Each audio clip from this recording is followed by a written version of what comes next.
আচ্ছা, একটা প্রশ্ন করি। আপনি কি জানেন আপনার বেতনের কত শতাংশ সঞ্চয় হচ্ছে? আপনার এই মুহূর্তে কত টাকা ঋণ আছে? 10 বছর পর আপনার ব্যাংক অ্যাকাউন্টে কত টাকা থাকবে? এই 3টি প্রশ্নের উত্তর যদি আপনি না জানেন, তাহলে আপনি বাংলাদেশের সেই 72% মানুষের একজন যারা আর্থিকভাবে সচেতন নয়। ইন্টারমিডিয়া রিসার্চের ফাইন্যান্সিয়াল ইনক্লুশন ইনসাইটস প্রোগ্রামের সর্বশেষ তথ্য বলছে বাংলাদেশে ফাইন্যান্সিয়াল লিটারেসি রেট মাত্র 28%। মানে প্রতি 10 জনের মধ্যে 7 জন বেসিক আর্থিক সিদ্ধান্ত নিতে পারে না। এটা শুধু সংখ্যা নয়, এই 72% মানুষ প্রতিদিন এমন কিছু ভুল করছে যেগুলো তাদের আর্থিক জীবন ধ্বংস করছে, জানেই না। আজকের ভিডিওতে আমি সেই 5টি ভুলের কথা বলবো এবং বলবো কিভাবে আপনি সেই 72% থেকে বের হয়ে আসতে পারেন। একটা গল্প দিয়ে শুরু করি।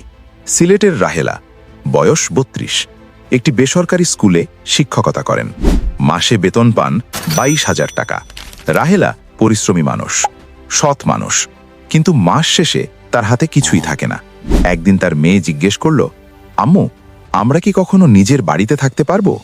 রাহেলা উত্তর দিতে পারেননি, কারণ 22,000 টাকা বেতন হওয়া সত্ত্বেও তার কাছে কোনো সঞ্চয় নেই, কোনো পরিকল্পনা নেই, কোনো বিনিয়োগ নেই, শুধু আছে প্রতি মাসের টানাটানি। রাহেলার সমস্যা আয়ের নয়, রাহেলার সমস্যা জ্ঞানের। আর এই জ্ঞানের অভাবেই তিনি প্রতিদিন 5টি ভুল করছেন। ভুল 1, আয় না বুঝেই খরচ করা। প্রথম ভুল, বাংলাদেশে 72% মানুষ কোনো বাজেট ছাড়াই জীবন চালায়। মানে প্রতি মাসে কত আসছে, কোথায় কত যাচ্ছে, এই হিসেব নেই।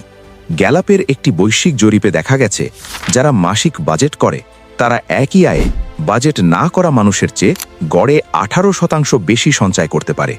রাহেলাও বাজেট করতেন না, টাকা আসতো চলে যেত, কোথায় গেল জানতেন না। সমাধান একটাই, এই মাস থেকেই একটা কাগজে লিখুন কত আসছে, কোথায় যাচ্ছে, এটুকুই।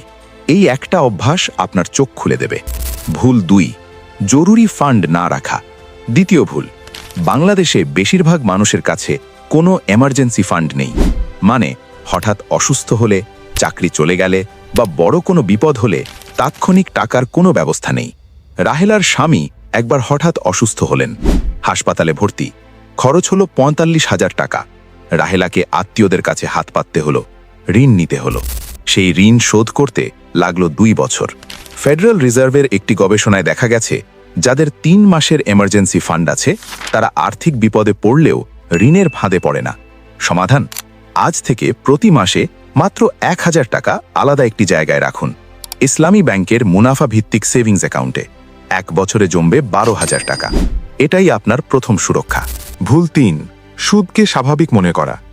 তৃতীয় ভুল, এটা সবচেয়ে ভয়ঙ্কর, কারণ এই ভুলটা আর্থিক ক্ষতির পাশাপাশি দিনেরও ক্ষতি করে। বাংলাদেশে ব্যাংকের সুদকে অনেকেই স্বাভাবিক আয় মনে করেন। সুদ ছাড়া আর কিভাবে টাকা বাড়বে এই প্রশ্ন করেন। কিন্তু আল্লাহ তাআলা স্পষ্ট বলেছেন, আল্লাহ ব্যবসাকে হালাল করেছেন এবং সুদকে হারাম করেছেন। সূরা বাকারা 275 নম্বর আয়াত। আর হালাল বিনিয়োগের সুযোগ কি নেই? অবশ্যই আছে। বাংলাদেশ সরকারের সুকুক বার্ষিক 10 থেকে 11% হালাল মুনাফা, ইসলামী ব্যাংকের মুনাফা ভিত্তিক ডিপোজিট, শরিয়া সম্মত শেয়ার। হালাল পথে টাকা বাড়ানো সম্ভব, শুধু জানতে হবে। ভুল 4, ভবিষ্যতের জন্য কিছু না রাখা। চতুর্থ ভুল, বাংলাদেশে রিটায়ারমেন্ট প্ল্যানিংয়ের ধারণা বেশিরভাগ মানুষের কাছে নেই। বুড়ো হলে ছেলে মেয়ে দেখবে, এই ভাবনায় অনেকে জীবন পার করেন। কিন্তু বাস্তবতা বদলে যাচ্ছে। এশিয়ান ডেভেলপমেন্ট ব্যাংকের তথ্য বলছে, বাংলাদেশে বার্ধক্য জনগোষ্ঠী দ্রুত বাড়ছে। 2050 সালে দেশের 20% মানুষের বয়স হবে 60-এর উপরে। আর সন্তানদের উপর নির্ভর করলে তাদের নিজেদের সংসার আছে, তাদের নিজেদের চাপ আছে। রাহেলার বয়স এখন 32। যদি আজ থেকে মাসে 3,000 টাকা হালাল বিনিয়োগে দেন, 60 বছর বয়সে তার হাতে থাকবে প্রায় 40 লাখ টাকা। এখন না শুরু করলে সেই সুযোগ প্রতিদিন কমছে। ভুল 5, আর্থিক জ্ঞান অর্জন না করা।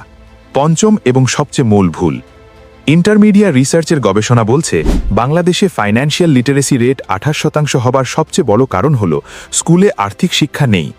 আমরা শিখেছি বাংলা, ইংরেজি, গণিত, কিন্তু কেউ শেখায়নি কিভাবে টাকা সঞ্চয় করতে হয়, কিভাবে বিনিয়োগ করতে হয়, কিভাবে ঋণ থেকে বাঁচতে হয়। সোশ্যাল ইন্ডিকেটরস রিসার্চে প্রকাশিত একটি আন্তর্জাতিক গবেষণায় দেখা গেছে, আর্থিক সচেতনতা সরাসরি দারিদ্র্য কমায়। যে পরিবারে আর্থিক সচেতনতা বেশি, সেই পরিবার একই আয়ে অন্যদের চেয়ে বেশি সম্পদ তৈরি করতে পারে। রাহেলা এই 5টি ভুল বুঝতে পারার পর তার জীবন বদলাতে শুরু করেছে।